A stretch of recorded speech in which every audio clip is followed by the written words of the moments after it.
नमस्कार दोस्तों, एक बार फिर आप सभी का स्वागत है लेटेस्ट न्यू वीडियो में। यूपी एलटी ग्रेड 2022 के लिए सामान्य अध्ययन एनसीईआरटी के नवीनतम पैटर्न पर आधारित विद वन लीनियर अप्रोच के साथ 30/30 के लिए शुरू से शुरू कर रहे हैं आज। ठीक है, अगर आपका अच्छा सा रेस्पॉन्स रहा तो पूरा जो है जीएस हम कंप्लीट कराएंगे। करंट अफेयर भी इसके साथ में कराने की कोशिश करेंगे और कुछ मैथमेटिकल क्वेश्चन जो एक दो क्वेश्चन आते हैं उनको भी कराने की हम कोशिश करेंगे। तो 30/30 की तैयारी के लिए जुड़ जाइए हमारे साथ, हमारे चैनल को सब्सक्राइब कर लीजिए और बेल आइकन को प्रेस कर लीजिए अपकमिंग वीडियोज़ के साथ अपडेटेड रहने के लिए। चलिए वीडियो को शुरू करते हैं, बिल्कुल शुरू से एकदम बेसिक से, जहां से इतिहास स्टार्ट होता है।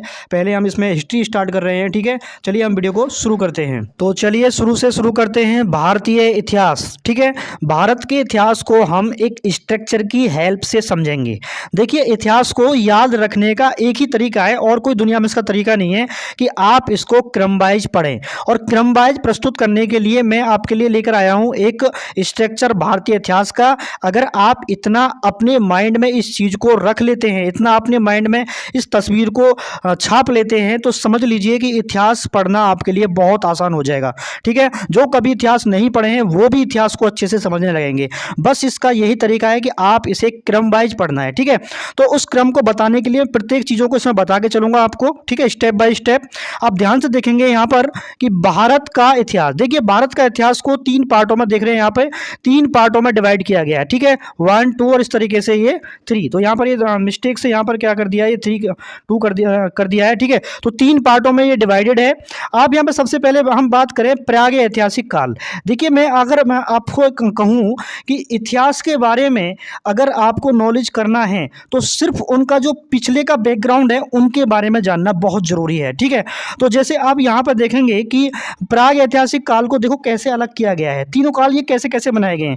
तो मतलब कहने का ये है कि पढ़ने के आधार पर जो भी जिनकी सामग्री जिस प्रकार उपलब्ध है उसके आधार पर भारत के इतिहास को 3 पार्टों में यहाँ पर डिवाइड किया गया है। ठीक है, और इसी प्रकार ऐतिहासिक काल को भी 3 पार्टों में डिवाइड किया गया है। प्राचीन भारत का इतिहास, मध्य भारत का इतिहास और आधुनिक भारत का इतिहास। तो ऐतिहासिक काल को 3 पार्टों में डिवाइड किया गया है। ठीक है, अब हम बात करें प्राग ऐतिहासिक काल, तो थोड़ा ध्यान से इसको समझेंगे।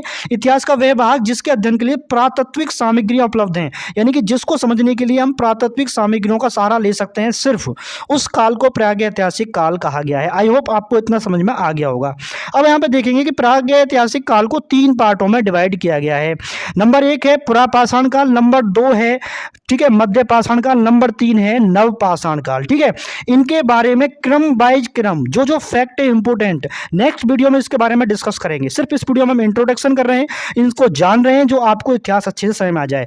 और आप अगर इसको इस तरीके से कर लेते हो तो इन पर भी कई फैक्ट पूछे जाते हैं। कई बार तो इनको डेट भी पूछ लेता है, कई बार इतिहास के बारे में पूछ लेता है कि किस साक्ष्य के बारे में इसमें हमें इतिहास के बारे में जानकारी मिलती है। तो कहने का मतलब बहुत इंपॉर्टेंट है वीडियो, ये आगे के वीडियो समझने के लिए आपके लिए। ठीक है, तो सबसे पहले यहाँ पर देखेंगे हम पुरापाषाण काल। देखिए, अज्ञात काल यानी जिसके बारे में हमें पता ही नहीं है और उससे 8000 ईस्वी पूर्व तक का जो काल है उसे पुरापाषाण काल कहा गया है। अब थोड़ा सा इसको चलिए ईसा पूर्व को समझने के लिए थोड़ा सा आपको यह समझना होगा कि अब हम मान के चलो वर्तमान में 2022 में, ठीक है, 2022 से पहले का जो भी टाइम गया है, ठीक है, तो उसको हम ईस्वी से नोट करते हैं। ठीक है, ईसा मसीह के जन्म से लेकर के अब तक, ठीक है, ईसा मसीह के जन्म से लेकर के अब तक उसको हम ईस्वी लिखते हैं। ठीक है, जैसे 1856 ईस्वी, 1857 ईस्वी या 75 ईस्वी, 76 ईस्वी, इनको लिखने के बाद हम ईस्वी लगाते हैं। लेकिन ईसा मसीह के जन्म से पहले का जो टाइम है, यानी कि अज्ञात काल से अब तक, यानी अज्ञात काल से ईसा मसीह के जन्म तक का जो ड्यूरेशन होता है उसमें क्या लगाते हैं, ईस्वी पूर्व लगाते हैं। ठीक है, ईसा मसीह के जन्म तक ईस्वी पूर्व लगाते हैं और ईसा मसीह के जन्म के बाद का जो टाइम है अब तक उसमें ईस्वी लगाते हैं। ये आपको ध्यान रखना, ये उल्टा चल रहा है। यानी कि मान के चलो 8000 ईस्वी पूर्व की बात कर रहा हूं मैं, तो 8000 ईस्वी पूर्व की बात कर रहा हूं, तो ईसा मसीह का जन्म हुआ था, कब हुआ था, जब उनका जन्म हुआ था तब से ईस्वी स्टार्ट हो गई। तो जन्म के 1 साल बाद 1 ईस्वी स्टार्ट हो गई। ऐसे अब यहाँ पर तो 8000 ईस्वी पूर्व लिखा जा रहा है, लेकिन ईसा मसीह के जन्म के 1 साल बाद क्या लिखा जा रहा है, 1 ईस्वी। ठीक है, इस तरीके से तो आप इसको समझेंगे ईसा पूर्व ये उल्टा चलता है। ठीक है, ईसा मसीह के जन्म से ऐतिहासिक काल जिसके साक्ष्य सिर्फ और सिर्फ हमें अध्ययन करने के लिए हमारे लिए पुरातात्विक जो सामग्रियां उपलब्ध हैं उसको प्राग ऐतिहासिक काल कहा गया। ये 3 पार्टों में बटा हुआ है। अज्ञात से 8000 ईस्वी पूर्व अज्ञात से 8000 ईसा पूर्व तक पुरापाषाण काल। मध्य पाषाण काल कब है? 8000 ईसा पूर्व से 4000 ईसा पूर्व। और नव पाषाण काल है 4000 ईसा पूर्व से 2500 ईसा पूर्व तक। ठीक है, अब उसके बाद आता है आदि ऐतिहासिक काल, जिसके लिए हमें कुछ साहित्यिक और पुरातात्विक सामग्री दोनों उपलब्ध हैं, लेकिन जो साहित्यिक सामग्री है वो हमेशा अपवाद बनी रही है। तो इसका अध्ययन भी सिर्फ और सिर्फ पुरातात्विक जो है जो सामग्री है उनके आधार पर जो है किया गया है, इसका इतिहास पढ़ा गया है उसके आधार पर। ठीक है, तो आदि ऐतिहासिक काल या उत्तर पाषाण काल। अब ध्यान से देखिए आप, प्राग ऐतिहासिक काल को पाषाण काल भी कहा जाता है। क्या कहा जाता है? प्राग ऐतिहासिक काल को पाषाण काल भी कहा जाता है। ठीक है, और जो आदि ऐतिहासिक काल है उसे उत्तर पाषाण काल, यानी कि पाषाण काल के बाद का जो समय होता है था उसको कहा गया था उत्तर पाषाण काल। तो उत्तर पाषाण काल दो पार्टों में डिवाइड है, सिंधु घाटी सभ्यता और वैदिक सभ्यता। ये देखिए बहुत ही संपन्न सभ्यता थी सिंधु घाटी सभ्यता। इसका ड्यूरेशन भी कई बार एग्जाम पूछ लिया जाता है कि 2500 ईसा पूर्व से 1500 ईसा पूर्व तक का जो ड्यूरेशन है वो सिंधु घाटी सभ्यता के नाम से जो है पॉपुलर है। ठीक है, तो इनके बारे में हम जो है डेट बाय डे आगे हम जो इसके इंपॉर्टेंट फैक्ट हैं सबके बारे में डिटेल में डिस्कस करेंगे नेक्स्ट वीडियो में। ठीक है, ये है वैदिक सभ्यता। तो 1500 ईसा पूर्व से 600 ईसा पूर्व में। अब वैदिक सभ्यता भी दो पार्टों में डिवाइड थी, ऋग्वैदिक काल और उत्तर वैदिक काल। ठीक है, उत्तर वैदिक काल और ऋग्वैदिक काल, इनका भी हम अध्ययन आगे करेंगे। ये 1500 ईसा पूर्व से 1000 यानी कि 1500 से 600 जो ईसा पूर्व दो भागों में बटी हुई थी। 1500 ईसा पूर्व से 1000 ईसा पूर्व और 1000 ईसा पूर्व से 600 ईसा पूर्व, ये भी दो भागों में बटी हुई थी। ठीक है, आई होप आपको इतना समझ में आ गया होगा। अब हम बात करें कि तीसरा इन्होंने जो है बांटा है ऐतिहासिक काल के रूप में। तो देखो ऐतिहासिक काल क्या होता है, इसके पुरातात्विक साक्ष्य भी उपलब्ध हैं, साहित्यिक साक्ष्य भी उपलब्ध हैं, और विदेशियों द्वारा जो अपनी बुक्स में जो भी लिखा गया उनके आधार पर इस ऐतिहासिक काल का वर्णन करते हैं। और ये भी 3 पार्टों में डिवाइड है। ठीक है, अब 3 पार्ट कौन कौन से देख लेंगे इसके 3 पार्ट। देखिए इसके 3 पार्ट कौन से हैं? प्राचीन भारत का इतिहास, मध्यकालीन भारत का इतिहास और आधुनिक भारत का इतिहास। ठीक है, और ये 600 ईसा पूर्व से 700 ईसा 12 ईसा पूर्व तक का जो काल है प्राचीन भारत का इतिहास का जो है काल कहा जाता है, जिसमें ईसा मसीह के जन्म के बाद भी 712 साल ऊपर चले गए थे। इस काल को प्राचीन भारत का इतिहास कहा जाता है। मध्यकालीन यानी कि 712 ईस्वी से 1707 ईस्वी तक। और आधुनिक भारत का इतिहास जो है जिसमें विभिन्न प्रकार की जो हमारे देश में स्वतंत्रता की लड़ाई लड़ी गई थी सभी आधुनिक भारत के इतिहास में आती है। और अब तक का जो टाइम है 1707 से अब तक का जो टाइम है आधुनिक भारत का इतिहास कहा जाता है। ठीक है, अब थोड़ा सा यहाँ पर जो है ध्यान से देखेंगे, जो समझने वाली बात है इसमें प्राचीन भारत का इतिहास। ठीक है, प्राचीन भारत का इतिहास आप क्रम बाय क्रम समझ चलेंगे तभी अच्छे समझ में आएगा ये। तो सबसे पहले बात करें तो ये 3 कितने पार्टों में डिवाइड है? 1 2 3 4 5 6। तो ये 6 पार्टों में डिवाइडेड है। और आप यहाँ से 6 से देख सकते हैं कि जो महाजनपद काल था इसमें 16 जनपदों का जो है व्याख्या की गई है। 6ठी शताब्दी ईसा पूर्व ही 16 जनपदों में भारत बटा हुआ था, 6ठी शताब्दी ईसा पूर्व से पहले। अगर हम बात करें नेक्स्ट है मगध साम्राज्य। देखिए ये जो है राजा महाराज जिस तरीके से साम्राज्य के तो उसके आधार पर ये बटा हुआ है।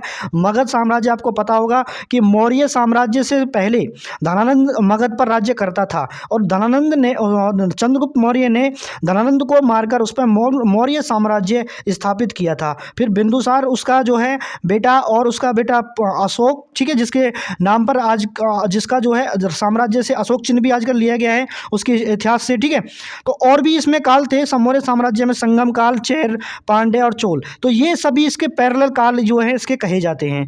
नेक्स्ट है यहाँ पर उसके बाद मौर्योत्तर काल, यानी कि मौर्य के बाद का काल जो है मौर्योत्तर काल है। और गुप्त साम्राज्य उसके बाद का गुप्त साम्राज्य, जिसमें चंद जो है समुद्रगुप्त वगैरह ये थे, ये गुप्त साम्राज्य में। ठीक है, नेक्स्ट है हर्षवर्धन, एक बहुत महान राजा हुआ करते थे हर्षवर्धन भी, उनके काल को हर्षवर्धन काल कहा गया।